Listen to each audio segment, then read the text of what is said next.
अच्छा जी, आज हम शुरू करने लगे हैं आईसीटी या कंप्यूटर फंडामेंटल्स। और आप लोगों ने देखा होगा कि जीके के पेपर के अंदर पीपीएससी जो है उसके लिए ये एक बहुत ही इम्पोर्टेंट सेक्शन बनता जा रहा है। अब जितने भी नए जीके के वन पेपर बेस्ड एग्जाम्स आ रहे हैं उनके अंदर ऑलमोस्ट 30% जो जीके का पोर्शन है वो कंप्यूटर फंडामेंटल्स के ऊपर मुश्तमिल होता है। तो इस हवाले से अगर देखा जाए तो पीएमएस और पीएमएस मिनिस्ट्रियल के जो पेपर्स हैं इनमें भी इसकी सिग्निफिकेंटली इम्पोर्टेंस है। और कम अज कम 7 या 8 जनरल जीके के पेपर के अंदर जो क्वेश्चंस हैं, बल्कि अब तो ये स्ट्रेंथ ज्यादा हो चुकी है, 10-12 क्वेश्चंस जो हैं नॉर्मली पेपर के अंदर पूछे जाते हैं। तो कंप्यूटर को पढ़ना हमारे लिए बहुत ज्यादा जरूरी है क्योंकि ये मेरिट स्कोरिंग होता है। हम में से बहुत सारे लोगों का कंप्यूटर का बैकग्राउंड नहीं होता। मैथ्स या इंग्लिश जैसी चीजें तो हम सब पढ़ रहे होते हैं और हमने प्राइमरी से पढ़ी होती हैं, लेकिन कंप्यूटर का जो है वो बैकग्राउंड नहीं है हमारा। तो इसलिए इसको प्रिपेयर करना बहुत ज्यादा जरूरी है ताकि हम अपने जीके के मेरिट को एटलीस्ट मिनिमम मेरिट जो है उसको मीट कर सकें। ये एक बहुत ही ज्यादा डिसिसिव कंटेंट है उसका, जीके के पेपर का। तो हम ज्यादा इसका, वैसे तो अगर देखा जाए तो बहुत ब्रॉड एरिया है कंप्यूटर का, लेकिन हम इन लेक्चर्स के अंदर कोशिश करेंगे कि सिर्फ उन पॉइंट्स को डिस्कस किया जा सके जो पेपर पॉइंट ऑफ व्यू से ज्यादा इंपॉर्टेंट है और जिनमें से पीपीएससी पेपर पूछता आ रहा है। अगर हम पास पेपर का एक थोड़ा सा एनालिसिस करें तो हमें नजर आता है कि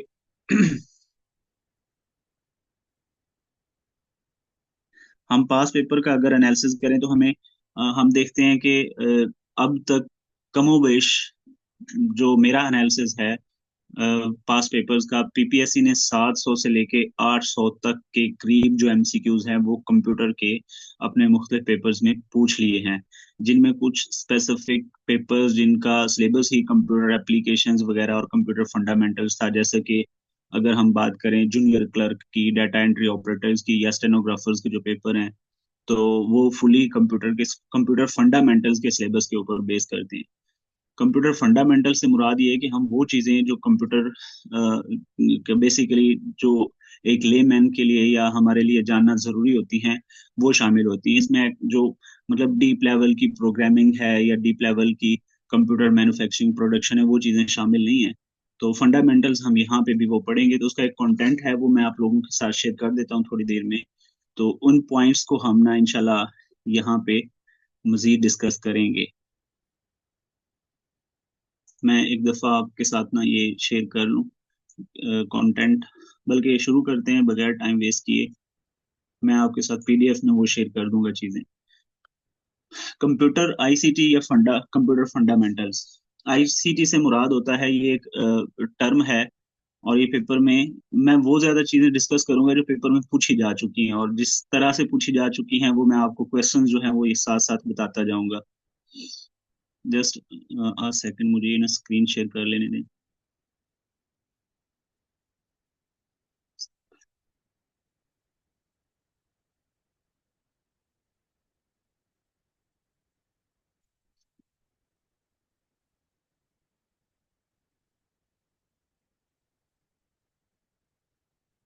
आईसीटी से मुराद होता है जी आईसीटी एक एक्रोनिम है, और इससे मुराद होता है जी information and communication technology. Information and communication technologies, ये आप लोगों ने टर्म पढ़ी भी होगी, पीपीएससी में ये पूछी जा चुकी है कि आईसीटी स्टैंड्स फॉर। तो इंफॉर्मेशन एंड कम्युनिकेशन टेक्नोलॉजी की ये टर्म है। और इंफॉर्मेशन या कम्युनिकेशन टेक्नोलॉजी वो कंप्यूटिंग टूल्स हैं एक्चुअली। असल में ये वो कंप्यूटिंग टूल्स हैं जो लोगों को या डिफरेंट ऑर्गेनाइजेशंस को पूरी इस डिजिटल वर्ल्ड के अंदर इंटरेक्ट करने में मदद देते हैं। आईसीटी आर बेसिकली, ये याद रखना हमने, आईसीटी क्या हैं? ये वो कंप्यूटिंग टूल्स हैं जो लोगों को या डिफरेंट ऑर्गेनाइजेशंस को इस पूरी ग्लोबल या डिजिटल वर्ल्ड के अंदर इंटरेक्ट करने में मदद देते हैं।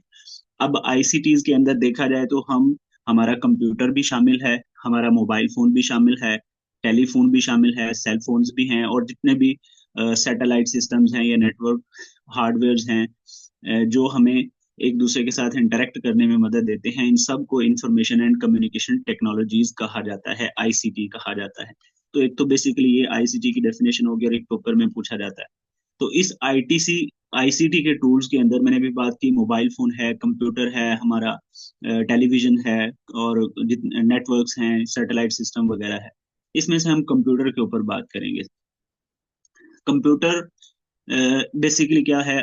अब आप सब माशाल्लाह इस डेफिनेशन से, कंप्यूटर की डेफिनेशन से अच्छी तरह वाकिफ हैं। कंप्यूटर बेसिकली एक एक कंप्यूटेशनल डिवाइस है। कंप्यूटेशनल कंप्यूटेशनल का मतलब इसका काम होता है चीजों को काउंट करना। अगर आगे जाके हमारे कंटेंट्स के अंदर हम इसकी हिस्ट्री भी पढ़ेंगे कि आज का जो कंप्यूटर है हमारे पास, जो सुपर कंप्यूटर तक मार्ज़ वजूद में आ चुका है, वो किस तरह से इवॉल्व होके आया है, इसमें से भी पेपर में क्वेश्चन पूछे जाते हैं।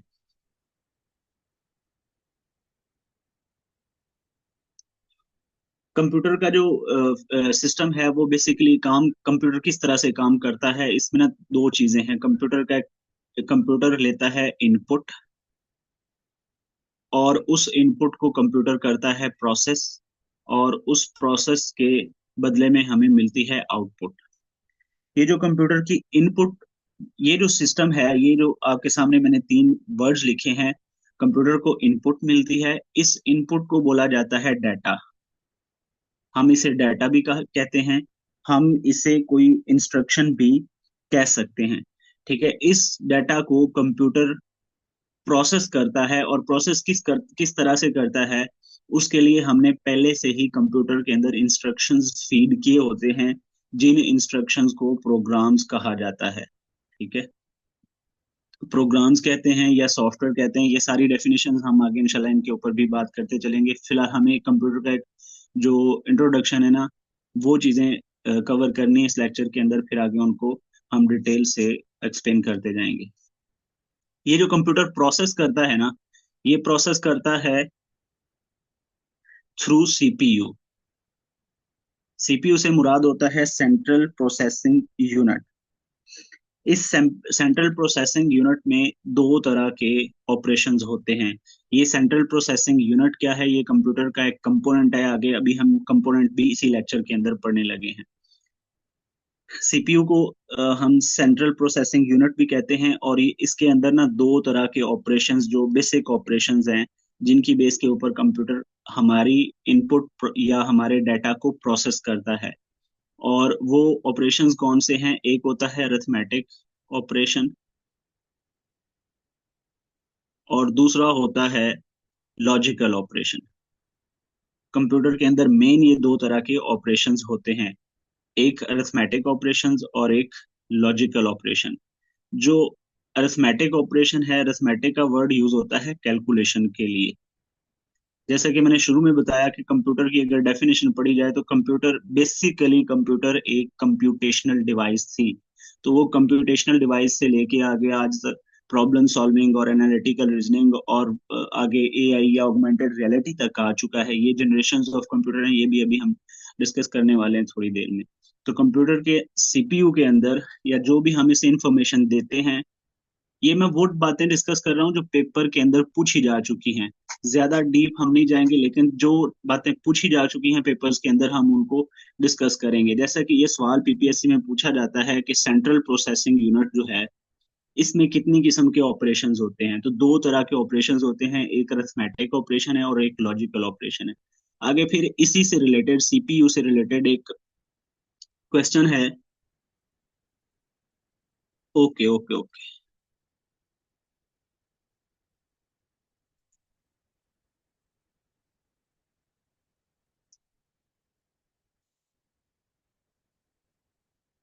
चल, अच्छा, इसी से रिलेटेड एक और क्वेश्चन सीपीयू का बनता है, और वही क्वेश्चन है कि सीपीयू के कितने हिस्से हैं आगे। ठीक है, वो तीन हिस्से हैं, उनको भी हम अभी डिस्कस कर लेते हैं। तो सीपीयू के अंदर बेसिकली दो ऑपरेशंस होते हैं, एक अरिथमेटिक और एक लॉजिकल। अरिथमेटिक जो ऑपरेशंस हैं, ये these are related to calculation. चार तरह के अरिथमेटिक ऑपरेशंस होते हैं: plus, minus, addition, subtraction, multiplication और डिवीजन। ये सारे काम इसके सीपीयू के अंदर होते हैं। और सीपीयू के ना तीन पार्ट्स हैं, दो पार्ट्स हैं बेसिकली। एक है एएलयू, इनको अलग अलग से भी लिखा जाता है, अरिथमेटिक यूनिट भी इसे कहा जाता है, और इसे कुल इन दोनों को मिला के अरिथमेटिक लॉजिकल यूनिट भी कहा जाता है। एक तो ये एक्रोनिम पेपर में पीपीएससी में पूछा जाता है। मेरे वो सारे सवाल जो कंप्यूटर के पेपर में आते हैं, पीपीएससी के पेपर्स में कंप्यूटर से के हवाले से पूछे जाते हैं, तकरीबन वो याद हैं। तो मैं आपको साथ साथ बताता जाऊंगा कि कौन सा क्वेश्चन पीपीएससी के पेपर में आ चुका है। तो ए L you stand for arithmetic logical unit, ये पेपर में पूछा जा चुका है। अब सीपीयू जो है इसके ना दो पार्ट्स हैं, तीन पार्ट्स हैं, एक अरिथमेटिक यूनिट, एक लॉजिकल यूनिट, और तीसरा है जी कंट्रोल यूनिट। इन दोनों को मिला के, ये जो अरिथमेटिक यूनिट है और लॉजिकल यूनिट है, इन दोनों को मिला के ए एल यू कहा जाता है। तो सम टाइम पीपीएससी में इस तरह का सवाल पूछा जाता है कि how many parts of CPU are, नीचे लिखा होता है A L U C U, और नन ऑफ द अबव या बोथ ऑफ द अबव लिखा होता है। तो आप लोग उसको देख लीजिएगा, समटाइम वो तीनों लिख के ऑल ऑफ दीज पूछ लेगा, समटाइम वो दो लिख के अरिथमेटिक लॉजिकल यूनिट और सी यू लिख के ये आपसे सवाल पूछ सकता है। सीपीयू के दो पार्ट्स हैं जी, तीन है बेसिकली, उनमें से दो को मिला के ए एल यू बना दिया गया है, और एक अलग से पार्ट है कंट्रोल यूनिट।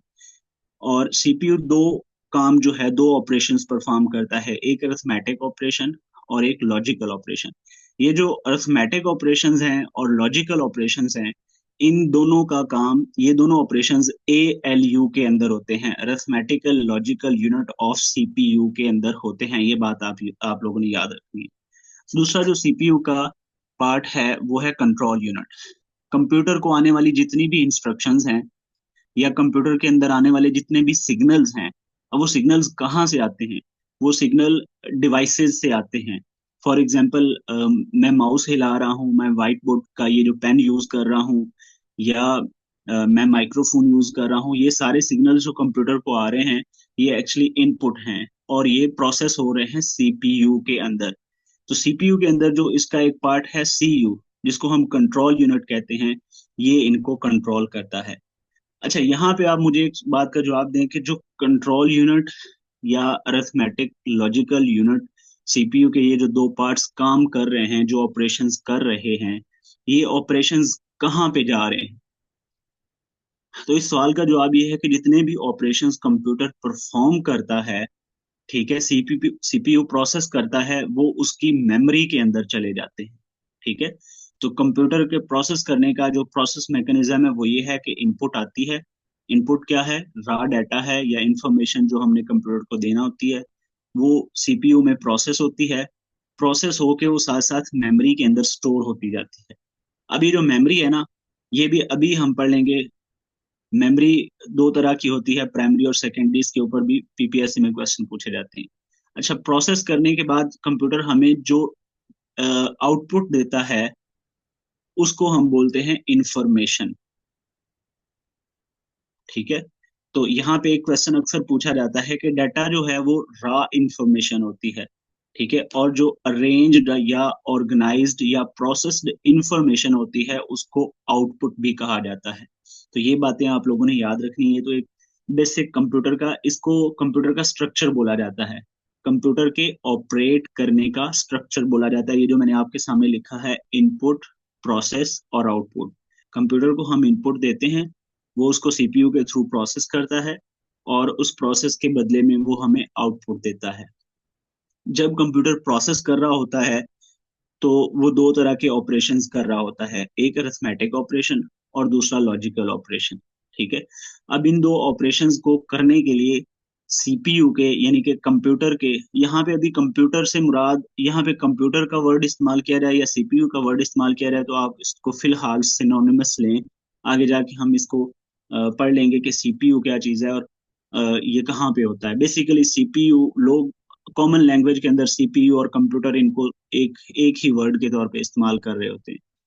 तो सीपीयू के अंदर जो यूनिट्स हैं, जो इसके पार्ट्स हैं, वो तीन हैं, ए यू, एल यू और सी यू। इसमें से ए यू और एल यू को मिला के ए एल यू लिखा जाता है, जिसको हम अरिथमेटिक लॉजिकल यूनिट कहते हैं। ठीक हो गया जी यहाँ तक? अब एक और बात मैं यहाँ पे करने वाला हूँ। ये जो मैंने आपके सामने एक स्ट्रक्चर लिखा है ना कंप्यूटर के प्रोसेस करने का, इनपुट, प्रोसेस और आउटपुट, इसको मॉडर्न आर्किटेक्चर या मॉडर्न स्ट्रक्चर ऑफ कंप्यूटर भी कहा जाता है। ये बहुत इंपॉर्टेंट है और ये पीपीएससी में क्वेश्चन पूछा जाता है। वो सवाल पूछता है कि मॉडर्न स्ट्रक्चर ऑफ सीपीयू या मॉडर्न स्ट्रक्चर ऑफ कंप्यूटर, इसके फाउंडर कौन है। फाउंडर कंप्यूटर के अंदर बहुत इंपॉर्टेंट है। फाउंडर्स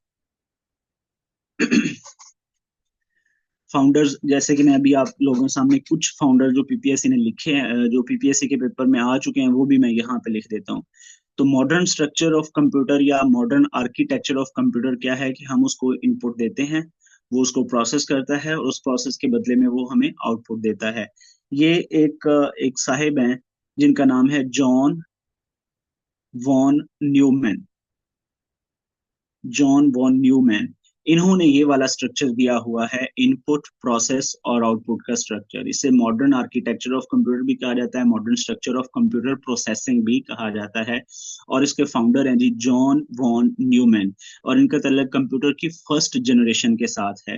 कंप्यूटर की कुछ जनरेशन हैं, अभी तक सेवंथ जनरेशन आ चुकी हैं, लेकिन पीपीएससी के जितने पेपर्स हैं उनमें जब पूछा जाता है कि कंप्यूटर की कितनी जनरेशन हैं, तो वहां पे हमें ऑप्शन मिलती हैं 3, 4, 5।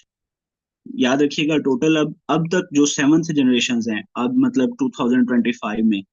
लेकिन पीपीएससी का जो डाटा बैंक है जहां पे हमसे पेपर में क्वेश्चन पूछा जाता है, तो वहां पे ऑप्शंस होता है 2, 3, 5। तो वहां पे हमने आंसर लगाना है 5 जनरेशन कंप्यूटर का, ठीक है, क्योंकि हमारी जो बुक्स हैं उनके अंदर भी अभी तक हम कंप्यूटर की 5 जनरेशन ही पढ़ रहे हैं, शायद वो 2, 4, 5 साल पहले की पब्लिश्ड हैं। तो वो जनरेशन भी हम पढ़ेंगे कि वो जनरेशन कौन कौन सी हैं, कौन सी जनरेशन कब का पीरियड क्या है, और उस जनरेशन को के अंदर कंप्यूटर में कौन सी तब्दीली आई है। ठीक है, अगली स्लाइड के अंदर ही हम उसको डिस्कस कर लेते हैं। तो एक चीज यहाँ पे 2, 3 क्वेश्चन हैं जो पीपीएससी में पूछे जाते हैं। एक, कंप्यूटर का मॉडर्न स्ट्रक्चर, इनपुट, प्रोसेस और आउटपुट। और इसके फाउंडर कौन है जी, वो है जॉन वॉन न्यूमैन। ये बातें आप लोगों ने याद रखनी है। मैं फाउंडर्स की यहाँ पे बात कर रहा था। हाँ, ALU, CU, ये सीपीयू के दो पार्ट्स हैं, ये याद रखिएगा। These are the two parts of CPU. PPSC में दो तरह से सवाल पूछा जाता है। एक वो पूछता है कि how many parts of the CPU are. इसमें वो तीनों ऑप्शन दे देगा आपको, AU, LU और CU। तो नीचे लिख देगा ऑल ऑफ दीज। ठीक है, तो तब ऑप्शन आपका जो आंसर होगा वो ऑल ऑफ दीज ही होगा। समटाइम वो दो ऑप्शन लिख देता है, अरिथमेटिक लॉजिकल यूनिट और सीपीयू, यानी कि AU और LU को मिला के वो एक यूनिट बना देता है, एक पार्ट बना देता है, और उसको कहा जाता है ALU। ALU और CU ये सीपीयू के पार्ट्स हैं। CPU is central processing unit. Computer जो भी इंफॉर्मेशन हम उसे देते हैं, जो भी हम उसे डाटा देते हैं, या जो भी इनपुट हम उसे देते हैं, वो उसको सीपीयू के थ्रू, सेंट्रल प्रोसेसिंग यूनिट के थ्रू प्रोसेस करके हमें आउटपुट या इंफॉर्मेशन देता है। यहाँ पे एक बात मैं कर रहा था कि ALU और LU, यानी कि ALU के अंदर कंप्यूटर के ऑपरेशंस होते हैं, जिनमें अरिथमेटिक ऑपरेशन शामिल है, लॉजिकल ऑपरेशन शामिल है। सारे जो ऑपरेशंस कंप्यूटर करता है, ऑपरेशन से मुराद काम, जो कंप्यूटर काम करता है वो ALU के अंदर होते हैं।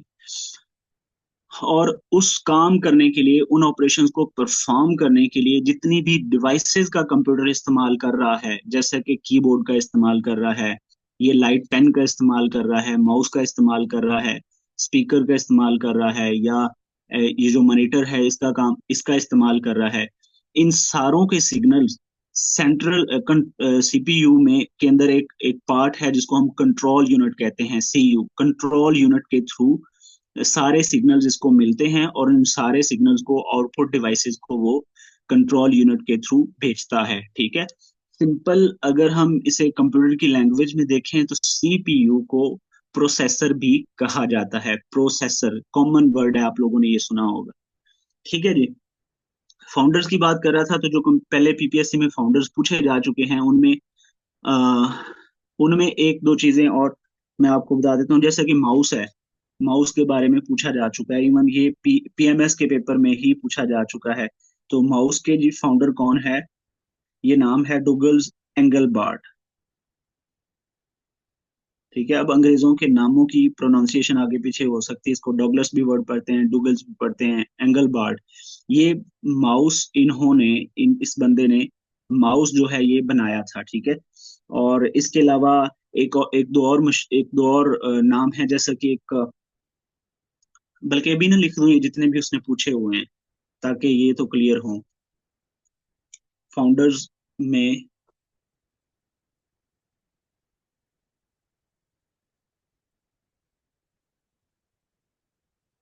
फाउंडर्स में एक तो ये माउस के हैं जो पीपीएससी पूछता है, डूगल एंगलबार्ट।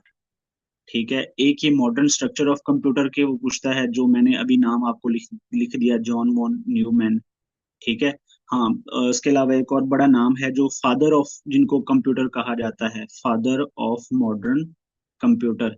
बेसिकली मैंने आपको अभी शुरू में बताया कि कंप्यूटर जो वर्ड है इसका मतलब होता है कंप्यूटेशनल से रिलेटेड, ये एक कंप्यूटेशनल डिवाइस है।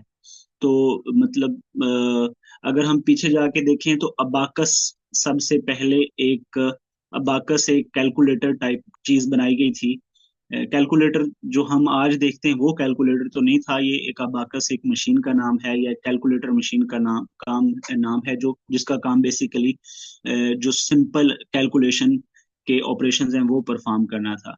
अब उसके बाद आगे जाके तकरीबन 1800 1820s के लगभग इस एरिया, इस टाइम पीरियड के करीब, जो चार्ल्स बाबेज हैं, चार्ल्स बाबेज, ये ये पीपीएससी में सवाल पूछा जा चुका है कई दफा। वो सवाल पूछता है who is the father of modern computer. तो आप लोगों ने याद रखना है कि ये चार्ल्स बाबेज हैं। इन्होंने फिर एक कैलकुलेटर बनाया जो डिजिटल कैलकुलेटर टाइप था, ठीक है। और उस कैलकुलेटर को मॉडर्न कंप्यूटर की बुनियाद समझा जाता है, जिस वजह से चार्ल्स बाबेज को फादर ऑफ मॉडर्न कंप्यूटर कहा जाता है। इन्होंने मैकेनिकल कैलकुलेटर एक बनाया था, मैकेनिकल कैलकुलेटर, ये याद रखना है आपने। उस मैकेनिकल कैलकुलेटर को मैकेनिकल कंप्यूटर भी कहा जाता था, ठीक है। अच्छा, यहाँ पे एक और सवाल चार्ल्स बेबेज से जुड़ा हुआ है, जो जो कंप्यूटर से रिलेटेड पूछा जाता है, और वो ये है कि इसकी, वो पूछता है कि ये ओरिजिन क्या है, ये ब्रिटिश था, ठीक है। तो सवाल सीधा सीधा पूछा जाता है कि Charles Babbage, father of modern computer, is, आगे वो नीचे लिख देता है अमेरिकन, ब्रिटिश, ब्रिटेन या रशियन। तो आप लोगों ने ये भी याद रखना है कि ये ब्रिटेन है, ठीक है। स्मार्ट स्टडीज के अंदर ये चीज बहुत ज्यादा जरूरी है कि हम उन चीजों को भी लिख लें, नोट कर लें, जो पीपीएससी पूछता है। तो पीपीएससी ये पूछता है कि जो चार्ल्स बाबेज आई है, इसकी नेशनैलिटी क्या है या इसकी ओरिजिन क्या है। ठीक हो गया जी। अच्छा, इसके अलावा और एक दो नाम हैं, जैसा कि एक टूरिंग मशीन है, टूरिंग मशीन, ये भी कंप्यूटर से रिलेटेड है। और इसका वो सवाल पूछता है कि टूरिंग मशीन जो है इसके फाउंडर कौन है। तो इसका नाम आप लोगों ने याद रखना है, एलन टूरिंग, ठीक है, एलन टूरिंग। इसके अलावा वर्ल्ड वाइड वेब जो है, इससे रिलेटेड एक नाम जुड़ा हुआ है, कि ये इसको वर्ल्ड वाइड वेब से जोड़ के वो सवाल पूछता है कि who is the father of internet, who is the father of internet. तो क्या नाम है इसका?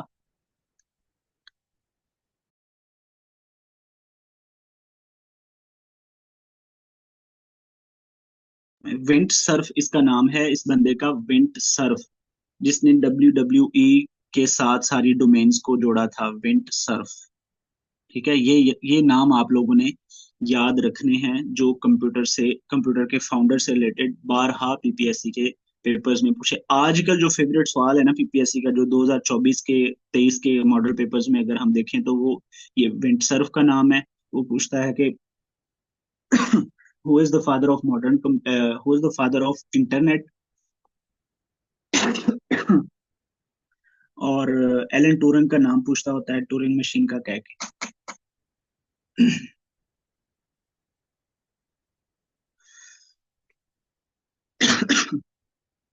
सो now we move on to our basic lecture, जो हम कंप्यूटर फंडामेंटल्स में पढ़ रहे हैं। यहाँ पे मैं पहले आपको कंप्यूटर की जनरेशन्स पढ़ाने वाला हूँ, और उसके बाद फिर हम कंप्यूटर के कंपोनेंट्स को पढ़ेंगे, और फिर आगे मजीद चलते जाएंगे।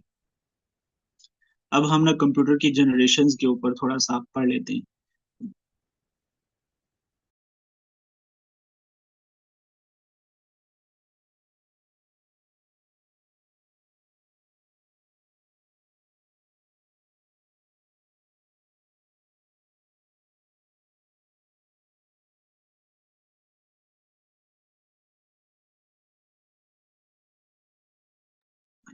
अच्छा जी, कंप्यूटर की जो जनरेशन्स हैं, बुक्स के अंदर जो हम पढ़ते हैं, यहाँ पे हम एक 5 जनरेशन्स,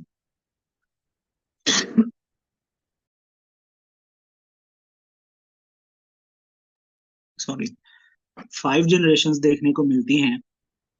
जनरेशन्स आर एक्चुअली वो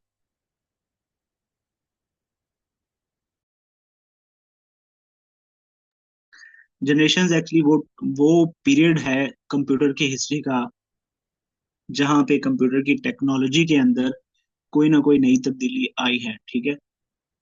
तो इसको 5 टेक्नोलॉजीज में डिवाइड किया जाता है, जिनमें कंप्यूटर की जो टेक्नोलॉजी है, जो इसका हार्डवेयर है, जो इसका सॉफ्टवेयर है, उसके अंदर कोई ना कोई तब्दीली आई। तो फर्स्ट जनरेशन जो है फर्स्ट जनरेशन का जो पीरियड है वो है जनाब, तकरीबन 1940 से शुरू होता है वो।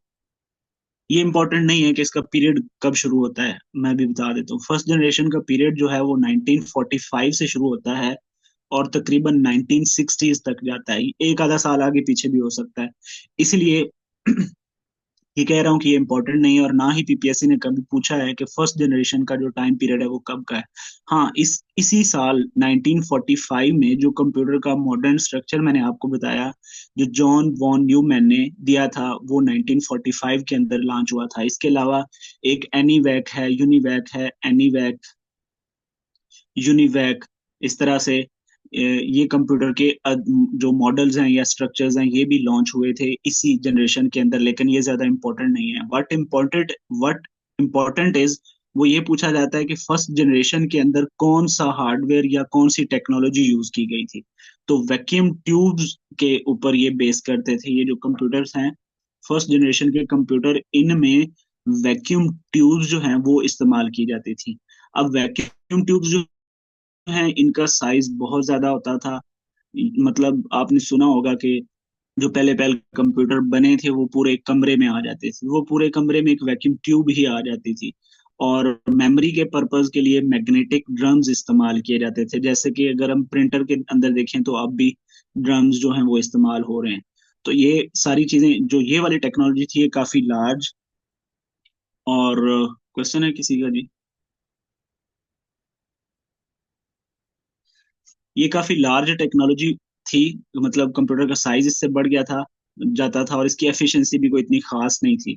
तो इसके बाद जब अगली कंप्यूटर के अंदर तब्दीली आई, सेकेंड जनरेशन जब शुरू हुई, तो उसका तलक है वो 1960 के बाद शुरू होता है। 1960 का जो पीरियड है, बेसिकली 1960 के बाद का जो पीरियड है उसको सेकंड जनरेशन कहा जाता है। और 1960 से लेके ये 2-3 साल पीरियड है, 1963 तक, एक मेजर डेवलपमेंट कंप्यूटर में आई, जहां पे वैक्यूम ट्यूब्स का इस्तेमाल तरक करके यहाँ पे ट्रांजिस्टर्स वगैरह को लाया गया था। ट्रांजिस्टर्स वगैरह, और यहाँ पे इस कंप्यूटर के अंदर दो लैंग्वेजेस हैं, कोबोल और फोर्ट्रॉन। ये कंप्यूटर की लैंग्वेजेस जो हैं, इनका भी इनकी बेस के ऊपर कंप्यूटर के अंदर जो जो प्रोग्राम्स हैं वो डेवलप होना शुरू हुए। ये याद रखना है आपने, कोबोल और फोर्ट्रॉन ये दो कंप्यूटर लैंग्वेजेस हैं। ये रिसेंटली असिस्टेंट टेस्ट गैट का जो पेपर हुआ है उसके अंदर इन लैंग्वेजेस से रिलेटेड एक क्वेश्चन पीपीएससी ने पूछा हुआ है। मतलब पूछा हुआ था कि 3-4 उसने लैंग्वेजेस के ऑप्शंस दिए हुए थे और पूछा हुआ था कि इनमें से कौन सी कंप्यूटर की लैंग्वेज नहीं है। तो कोबोल और फोर्ट्रान की दो जो जो दो लैंग्वेजेस हैं, एक तो इनका इस्तेमाल था, और इसके अलावा एक और चीज जो उसने पूछी हुई थी, वो ये जो इसके अंदर पूछी जाती है वो है ट्रांजिस्टर, ठीक है। वैक्यूम ट्यूब्स का इस्तेमाल तरक करके ट्रांजिस्टर्स की टेक्नोलॉजी कंप्यूटर में इंट्रोड्यूस करवाई गई। और थर्ड जनरेशन जो कंप्यूटर की है, उसका टाइम पीरियड शुरू होता है, इसको सम टाइम ना 1964 तक भी लिखा जाता है। तो ये मैं पहले बता चुका हूँ कि पीरियड पीपीएससी ने कभी नहीं पूछा कि फर्स्ट जनरेशन का क्या है, सेकंड जनरेशन का क्या है, थर्ड जनरेशन का क्या है। थर्ड जनरेशन जो है जी वो शुरू होती है, इसके अगला साल आप कह लें 1964 या 1965 से 1971 तक। यहाँ पे ट्रांजिस्टर्स को रिप्लेस करके आईसीज के साथ कंप्यूटर की जो डेवलपमेंट है वो शुरू हुई। आईसीज क्या है? Integrated circuits. सवाल वो कैसे पूछता है?